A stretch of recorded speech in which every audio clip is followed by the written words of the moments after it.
The hospital room was silent. Not peaceful silent. Empty silent. The kind of silence that settles over forgotten places. Over forgotten people. For 91 days, Chairman Kang Min-suk had lain motionless in the private VIP suite of Seoul National University Hospital. The monitors beeped steadily. Nurses came and went. But the chair beside his bed remained empty. No flowers. No cards. No worried family members keeping vigil through sleepless nights. Just nothing. The most powerful businessman in South Korea. Completely alone. Then his eyes opened. Slowly. Heavily. Like a man surfacing from the deepest ocean. His vision blurred. Cleared. Blurred again. The ceiling came into focus. White tiles. Fluorescent lights dimmed to a soft glow. He tried to move. His body refused. 3 months of stillness had turned his muscles to stone. He managed to turn his head, just slightly, toward the door, expecting to see someone. Anyone. A board member perhaps. His assistant. Maybe even his estranged younger brother. Instead, the door opened slowly. A small figure stepped inside. Chairman Kang blinked. An 8-year-old black boy stood in the doorway, wearing clothes too thin for Seoul's autumn chill, carrying a faded backpack that had seen better years. The child looked terrified, yet something in his eyes burned with determination. He walked forward, one careful step at a time, as if approaching a sleeping lion. When he reached the bed, his small hands trembled. He reached into his backpack, pulled out a worn photograph, then a carefully folded letter. He placed both onto the hospital blanket. Tears streamed down his young face. But his voice was steady. I finally found you. Mom said you'd know who I am. Chairman Kang's heart stopped. His fingers, weak from months of disuse, reached for the photograph. The woman in the picture smiled back at him. Warm brown skin, eyes that held oceans. That smile. That devastating, unforgettable smile. Amara. His Amara. The only woman he had ever truly loved. The woman who had vanished 8 years ago. Without explanation. Without goodbye. And standing beside her in the photograph was this same little boy. Younger. But unmistakably him. Kang's breathing became ragged. His hands shook violently. Impossible thoughts crashed through his mind. This child. Could this child be? He looked up at the boy. Really looked. The shape of his jaw. The quiet intensity in his eyes. The way he stood with his shoulders slightly tensed. Just like Kang did when he was nervous. The room fell completely silent. No shouting. No dramatic breakdown. Only restrained emotion. Quiet disbelief. And a revelation that threatened to shatter everything Chairman Kang thought he knew about the past 8 years. If this story touches your heart, please like, share, and subscribe. Your support helps bring more stories of love, family, and redemption to life. Now, let us continue. 3 days earlier, the boy's name was Elijah Okafor, and he had been planning this journey for 6 months. His mother didn't know. She couldn't know. If she found out, she would stop him. And Elijah couldn't let that happen. Not when she cried every night. Not when she thought he was asleep. He would lie in his small bed in their apartment above the bakery in Lagos, listening to her muffled sobs through the thin walls. She never cried in front of him. Never. His mother was the strongest person he knew. During the day, she smiled. She baked bread. She laughed with customers. She helped neighbors who couldn't afford to pay. But at night, she fell apart. Elijah had discovered the photograph by accident, hidden in a box beneath her bed. He wasn't supposed to be looking, but he had been searching for his birth certificate for a school project. What he found instead changed everything. A photograph of his mother, younger, happier than he had ever seen her, standing beside a Korean man in an expensive suit. They were holding hands, and the way they looked at each other, even at 8 years old, Elijah understood. That was love. Real love. Beneath the photograph was a newspaper clipping. Korean text he couldn't read. But the photograph in the article showed the same man. Older now. The headline had been translated in his mother's handwriting on a small sticky note. Chairman Kong Min-suk in critical condition after car accident.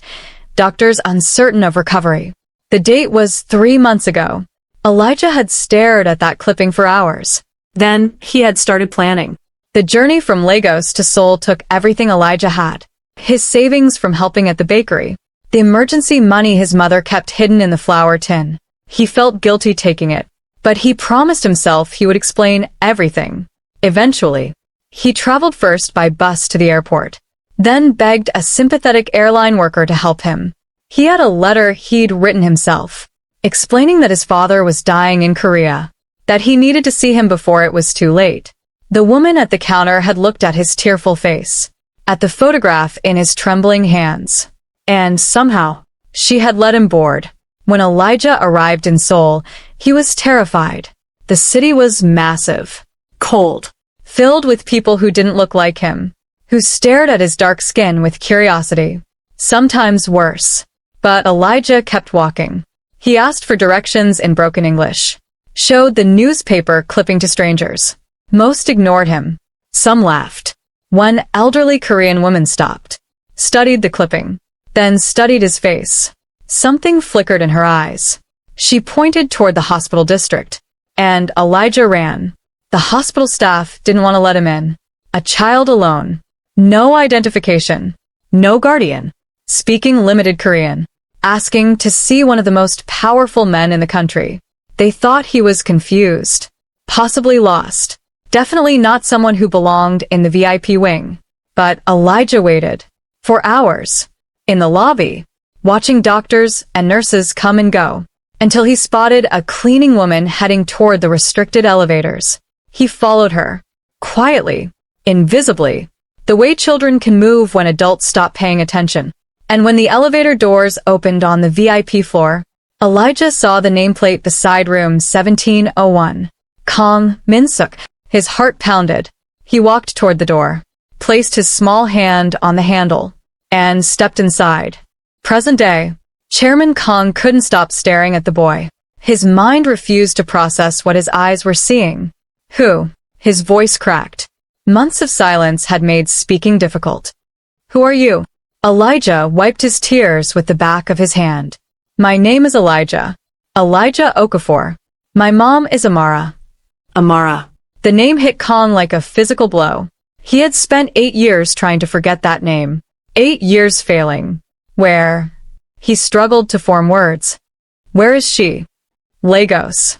She doesn't know I'm here. Elijah's voice trembled, but held steady. She would be angry, but I had to come. I had to find you. Why? The question hung in the air. Elijah pointed to the letter on the bed. Mom wrote that. A long time ago. She never sent it, but I found it. I read it. He paused. I know what happened. I know why she left. Kang's trembling fingers reached for the folded paper. The handwriting was unmistakable. Amara's graceful script. He unfolded it slowly, as if the paper might disintegrate at his touch. And he began to read. My dearest Min-suk, if you're reading this, then something has happened that I never wanted. I left because I had no choice. They came to me 3 days before our wedding. Men in expensive suits. They showed me photographs, surveillance images of your family, your mother at the market, your brother at his office, and you walking to your car, completely unaware. They told me what would happen if I didn't disappear. Not to me. To all of you. They said your enemies within the company were waiting for any weakness. And I was that weakness. The foreign woman. The Nigerian nobody. The convenient target. They gave me 12 hours to vanish. I wanted to fight. I wanted to tell you everything. But they showed me something else. A photograph of a man. Dead. Someone who had also tried to resist. I was so afraid. Min-suk. Not for myself. For you. For the life growing inside me. I was pregnant. I didn't know until 2 days before they came. I wanted to tell you in person. I wanted to see your face when you learned we were going to be parents. Instead, I ran. I ran back to Lagos. I had the baby alone. A boy. I named him Elijah. He has your eyes, your stubbornness, your beautiful heart. Every day I think about what we lost. Every night, I dream of what could have been. If you ever read this, know that I never stopped loving you. Know that leaving you was the hardest thing I have ever done. And know that I would do it again. Because your life was worth more than my happiness. Forever yours, Amara. The letter slipped from Kang's fingers. It floated to the bed like a fallen leaf. His vision blurred with tears. Pregnant. She had been pregnant. This boy, this small, brave, impossible boy standing before him, was his son. Kang looked at Elijah. Really looked. Past the darker skin. Past the tightly curled hair.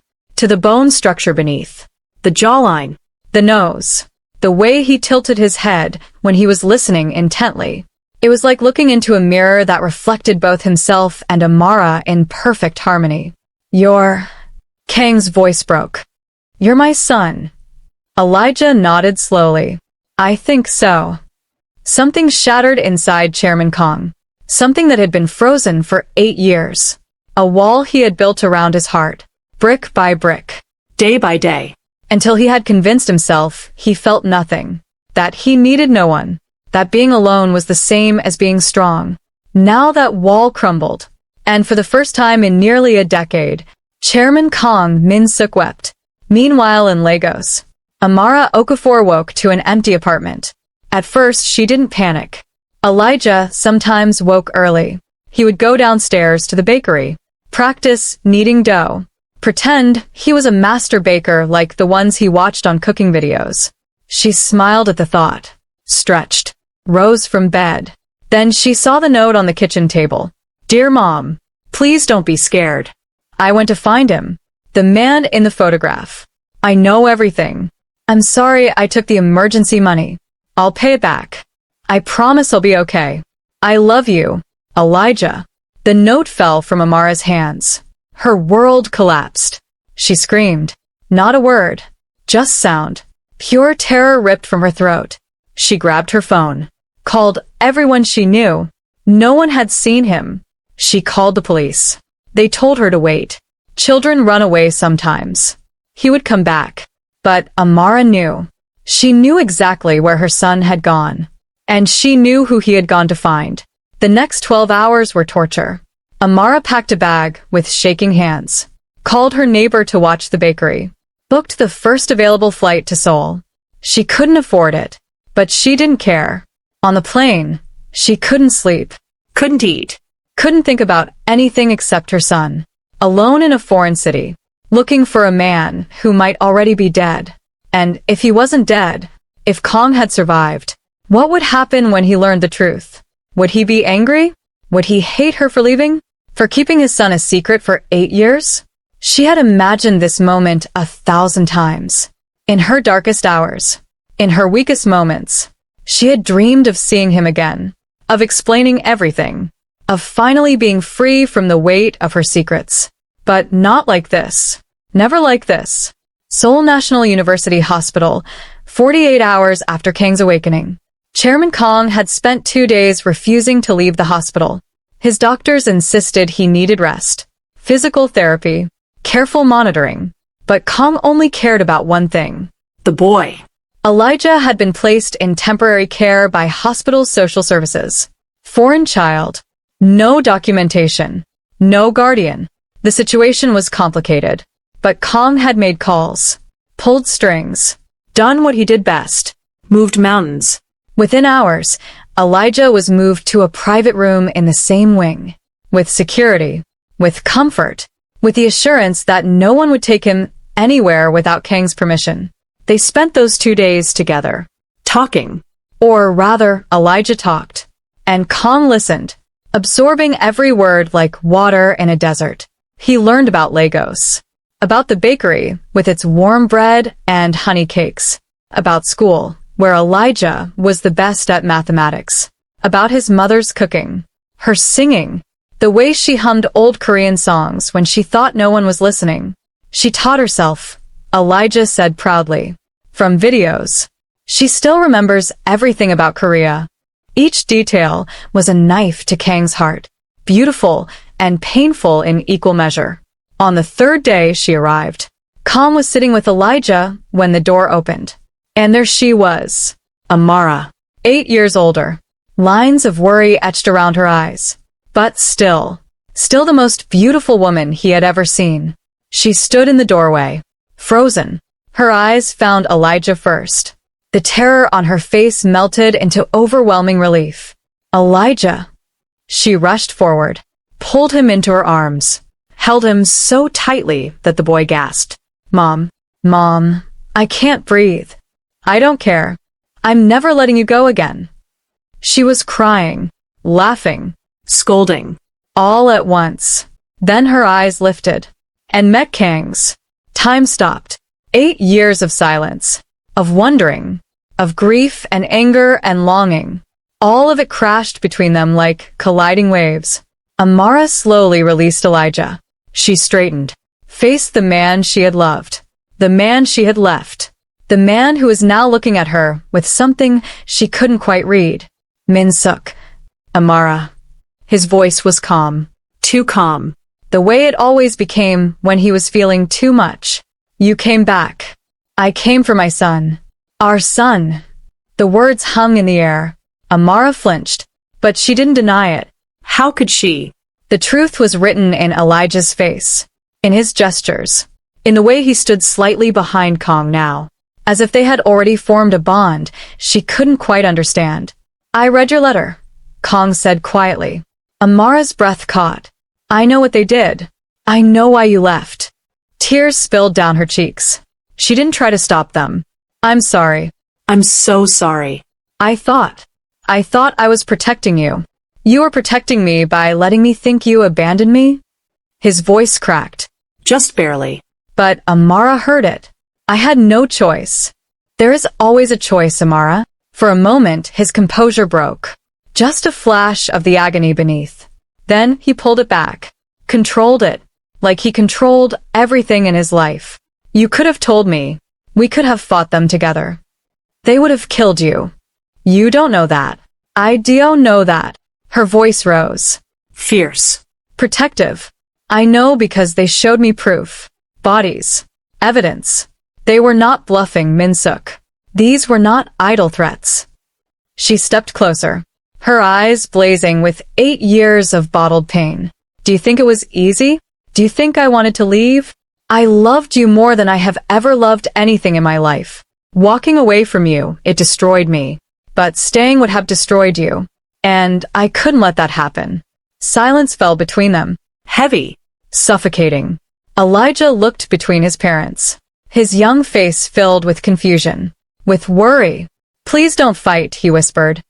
I didn't come all this way for you to fight. Both adults turned to him. Something softened in Kang's expression. Something broke in Amara's. She knelt before her son, took his hands.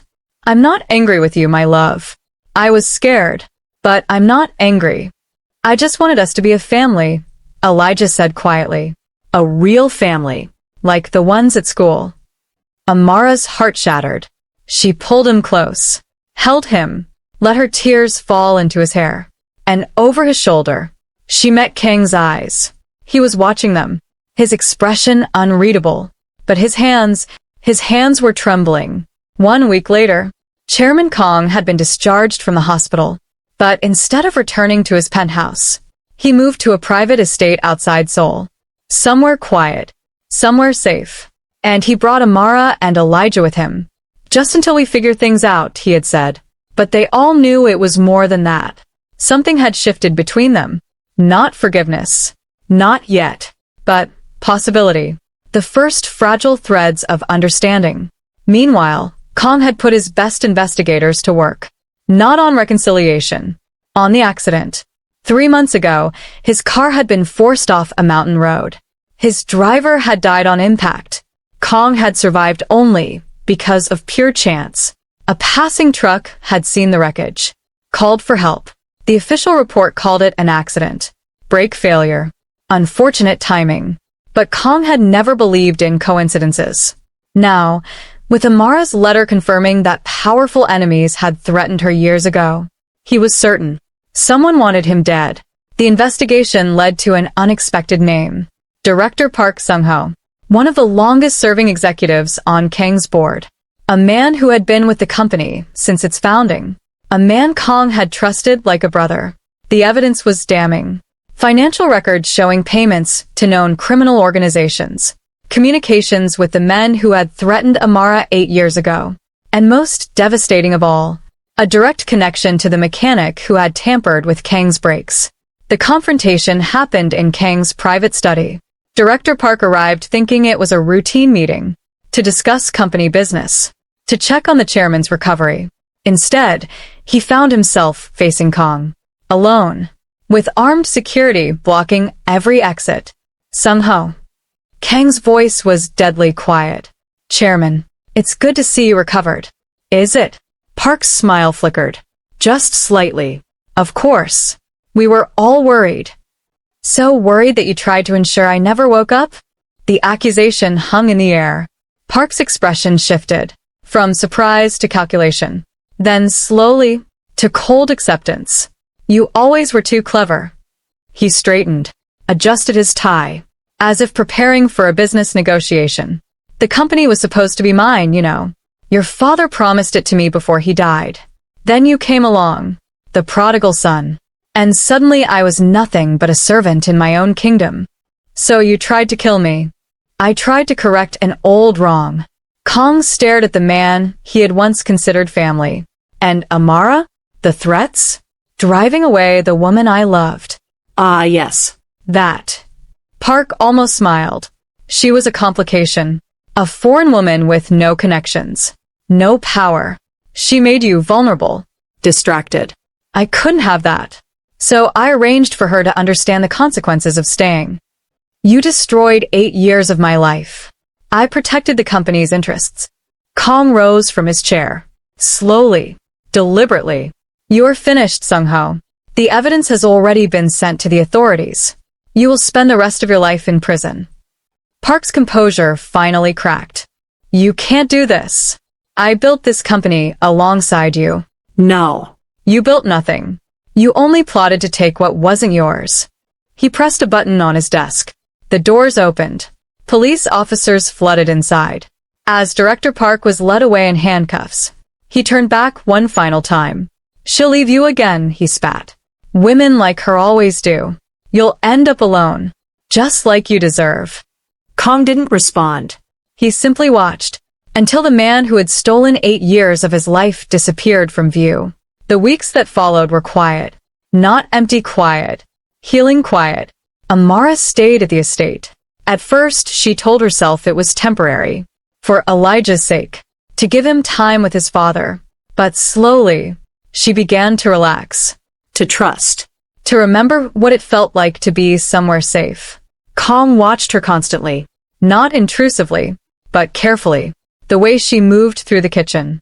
The way she hummed while cooking. The way she laughed at Elijah's jokes. He had forgotten how musical her laughter was. How it filled empty spaces with warmth. One evening, he found her in the garden, standing beneath the cherry blossom trees, their petals drifting like pink snow in the autumn moonlight. You used to love these trees, he said softly. She startled slightly, then smiled. I still do. He moved to stand beside her, close enough to feel her warmth. Not close enough to touch. I spent years hating you, he admitted quietly. Convinced myself you had used me. That everything we shared was a lie. Min-suk. Let me finish. He took a breath. I know now that I was wrong. That you sacrificed everything to protect me. And I don't know how to thank you for that. I don't want thanks. What do you want? She was quiet for a long moment. I want to stop being afraid. I want Elijah to know his father. She hesitated. I want to stop running. He reached out, slowly, carefully, took her hand in his. She didn't pull away, then stay. Elijah adapted to his new life faster than anyone expected. Within weeks, he was speaking basic Korean. Within a month, he had enrolled in an international school. Within 2 months, he had made friends, learned to ride a bicycle, developed a passion for reading Korean manhwa. But his favorite moments were the quiet ones, the ones spent with his father. Kong had never imagined himself as a parent. He had assumed that door had closed long ago. that he would grow old alone, surrounded by wealth and power, and nothing that truly mattered. Now he found himself waking early just to make breakfast for his son, learning to help with homework, sitting through animated movies that made no sense to him, and loving every moment. One afternoon, they sat together in Kang's study. Elijah was practicing calligraphy. Kang was reviewing documents. The silence between them was comfortable, companionable. Dad. Kang looked up. His heart still skipped every time Elijah used that word. Yes. Are you going to marry Mom? The question hit Kang like a thunderbolt. He set down his papers. That's a complicated question. Why? You love her. She loves you. You're already living together. What's complicated? Kang smiled slightly. Children had a way of cutting through adult nonsense. There's a lot of history between us. Things we need to work through. But you are working through them? We're trying. Elijah nodded seriously. Good. Because I think Mom is tired of being sad. And you. He tilted his head, studying his father with those two perceptive eyes. You seem less lonely now. Kang stared at his son. This remarkable boy who had crossed an ocean to find him, who had brought light back into his darkened world. You're very wise for 8 years old. Elijah grinned. Mom says I get it from my father. 3 months after Kang's awakening. 6 months after Elijah's impossible journey. The healing was almost complete. The legal matters were settled. Director Park had been convicted. His co-conspirators exposed. The company had stabilized under Kang's renewed leadership. And Amara had stopped talking about leaving. The charity gala was Kang's first public appearance since the accident. A prestigious event. Hundreds of Seoul's elite gathered in glittering splendor. Everyone wanted to see the chairman who had survived, To hear his story. to witness his return. What they didn't expect was what he was about to say. Kang stood at the podium. The room fell silent. Cameras flashed. Reporters leaned forward. Good evening, he began. Many of you know what happened to me 6 months ago. The accident. The coma. The recovery. What you don't know is what woke me up. He paused. Let the tension build. It wasn't medicine. It wasn't technology. It wasn't the best doctors in the country. He looked toward the back of the room. It was a little boy with a faded photograph and a letter. Murmurs rippled through the crowd. 8 years ago, I lost the love of my life. I believed she had abandoned me. I spent years burying my pain in work, building an empire to fill the emptiness she left behind. His voice softened. But I was wrong. She didn't abandon me. She was forced to leave. Threatened by enemies who wanted to destroy everything I had built. She sacrificed her own happiness to protect mine. And in doing so, she kept a secret that walked into my hospital room 3 months ago. He gestured to someone offstage. Amara stepped into the light. Elijah stood beside her, holding her hand. The crowd gasped. This is Amara Okafor, the woman I never stopped loving. And this. Kang's voice cracked with emotion. This is Elijah, our son. The room erupted. Flashbulbs exploded. Journalists shouted questions. But Kang wasn't finished. He left the podium, walked through the chaos, stopped directly in front of Amara, and dropped to one knee. The room fell absolutely silent. I lost you once, he said, his voice carrying through the stunned quiet. I refuse to lose you again. I don't want another day, another hour, another moment without you by my side. He pulled a small box from his pocket, opened it. A diamond ring caught the light. Amara Okafor, will you marry me? Tears streamed down Amara's face. 8 years of pain, of loneliness, of desperate hope she had never allowed herself to feel. All of it dissolved in this single moment. Yes, she whispered. Then louder. Yes. Kang slid the ring onto her finger. Rose. And pulled her into his arms. The crowd erupted in applause. But neither of them heard it. They were too lost in each other. In this impossible second chance. In the miracle of finding their way back. Elijah watched his parents embrace. A smile spread across his young face. This was what he had crossed an ocean for. This was what he had risked everything to find. Not just a father. A family. The wedding was held in Lagos. Kong had insisted. "This is where you built a life without me," he said. "This is where our son grew up. This is where our story should begin again." The ceremony was a fusion of cultures. Korean traditions, Nigerian celebrations, the best of both worlds. Amara's little bakery had been transformed, decorated with flowers, filled with friends and family, the same neighbors who had watched her struggle, who had supported her through impossible years. Now witnessing her finally find her happy ending, Kong stood at the altar in traditional Korean attire, watching his bride walk toward him. Amara wore white lace blended with ankara patterns, a crown of flowers in her hair, that smile on her face, the one he had dreamed about for 8 years. Behind her, Elijah walked proudly, carrying the rings, wearing a miniature version of his father's outfit, grinning like he had won the lottery. When they exchanged vows, Kong spoke in Korean, then in English, so everyone could understand. "I spent 50 years thinking I understood what power meant, what success meant. I built an empire, commanded armies of executives, made decisions that affected millions." He paused, took her hands. "But I never understood what truly mattered until I woke up in that hospital room, alone, forgotten. And then a small boy appeared, carrying a photograph and a letter, and my whole world changed." He looked at Elijah, then back at Amara. "You taught me that love isn't weakness, that family isn't distraction, that the things I built mean nothing without people to share them with." His voice broke slightly. "I promise to spend whatever years I have left making up for the ones we lost, to be the partner you deserve, the father a son needs, to protect you both with everything I am." Amara was crying, but smiling. That devastating, beautiful smile.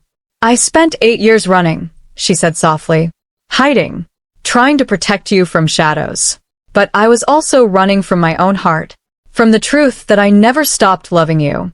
Not for a single day." She squeezed his hands. "I promise to stop running, to face whatever comes with you beside me, to build a life together that neither distance, nor time, nor any enemy can destroy." Later, during the reception, Elijah gave a speech, standing on a chair so everyone could see him, his parents watching with tears and pride. "I didn't know my dad for the first 8 years of my life," he said. His small voice was steady. "Certain. "But I knew he was out there. Mom never talked about him, but I could feel it, the empty space where he should have been." He looked at Kong. "When I found out you were hurt, I knew I had to find you. I didn't know what would happen. Maybe you wouldn't want me. Maybe you would be angry. But I had to try." He smiled. "I'm really glad I did." The crowd laughed through their tears. "You're the best dad I could have asked for. And Mom." He turned to Amara. "You're the bravest person I know. You gave up everything to keep us safe. And now we're finally together." He raised his glass of juice. To family, that night, as the celebration continued, Kong found a quiet moment alone with his wife. They stood on the bakery's small balcony, looking out over the Lagos streets. The sounds of music and laughter drifted up from below. "Did you ever imagine this?" Amara asked softly. "This exact moment?" "No." He pulled her closer. "But I never stopped imagining you." She leaned into his embrace. "What happens now? We live. We raise our son. We build something new together." Just like that, he turned her to face him, tilted her chin up. "Nothing about us has ever been simple, Amara. We are two people from different worlds who somehow found each other, lost each other, and found each other again." He pressed his forehead against hers. "Whatever comes next, we face it together." She closed her eyes. Let his words wash over her. "Together," she echoed. In the years that followed, Chairman Kong expanded his business interests across Africa, creating jobs, building opportunities, honoring the continent that had sheltered his family. Amara opened a new bakery in Seoul, bringing her Nigerian recipes to Korea, creating another home, another community, another place where love was baked into every loaf. Elijah grew into a remarkable young man, bilingual, bicultural, carrying the best of both his parents. the discipline and calm of his father, the warmth and resilience of his mother. And on quiet evenings, when the world slowed down, the family would gather together, sometimes in Seoul, sometimes in Lagos, always connected, always whole. One night, many years later, Elijah found his father sitting alone in the garden, under the cherry blossom trees. "Dad, are you okay?" Kong smiled, the lines on his face deeper now, his hair more silver than black. But his eyes still held that quiet intensity. "I was just thinking about the day we met." Elijah sat beside him. "The hospital?" "The hospital." Kong nodded. "I woke up from 3 months of darkness. Alone. I thought everyone had abandoned me. And then this small, brave, impossible boy walked through the door." He looked at his son. "Fully grown now. You saved my life, Elijah. Not the doctors. Not the machines. You." Elijah's eyes glistened. "I just wanted a family, Dad. You gave me one." They sat together in comfortable silence, father and son, under the falling blossoms, surrounded by the life they had built together. Somewhere inside the house, Amara watched them through the window, her heart full to bursting. She remembered the terror of that day, discovering Elijah's note, thinking she had lost everything. Now she understood. She hadn't lost anything. She had gained everything. A second chance, a healed heart, a complete family. Some stories end with tragedy, with loss, with the bitter acknowledgement that love isn't enough. But this story ends with something rare, something precious. 3 people from different worlds, brought together by courage, bound together by love. Living proof that it's never too late, never too far, never too broken, to find your way home. If this story touched your heart, please like, share, and subscribe. Your support helps bring more tales of love, sacrifice, and redemption to life. Until next time, believe in second chances. They happen more often than you think.